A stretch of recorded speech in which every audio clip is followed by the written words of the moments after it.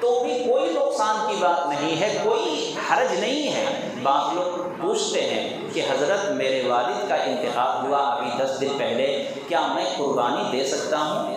میں کہتا ہوں بہت اچھا موقع ہے، اپنی طرف سے بھی دو اور اپنے مرحوم باپ کی طرف سے بھی دو۔ حضرت علی رضی اللہ عنہ ہر سال 2 قربانی دیتے تھے، ایک اپنی طرف سے اور ایک حضور صلی اللہ علیہ وسلم کی طرف سے۔ تو قربانی اپنی طرف سے بھی دینا ہے، اور اگر آپ کے پاس گنجائش ہے، وسعت ہے، تو آپ مرحومین رشتہ داروں کی طرف سے بھی دے سکتے ہیں۔ لیکن اگر آپ کے گھر میں کوئی انتقال کر جائے تو اپنی بھی قربانی روک دینا یہ بیوقوفی، ڈبل بیوقوفی ہے۔ اس لیے اگر کسی کے انتقال پر آپ قربانی کو نہ روکیں۔ اسی طرح اور بہت سارے مسئلے، حضرت میں پہلی بار قربانی دے رہا ہوں تو کس کی طرف سے دینا؟ اللہ کی طرف سے دینا، پھر حضور کی طرف سے دینا، پھر اپنی طرف سے دینا۔ یہ سیریل نمبر جو لوگ لگاتے ہیں ان کو سمجھ میں نہیں آتا۔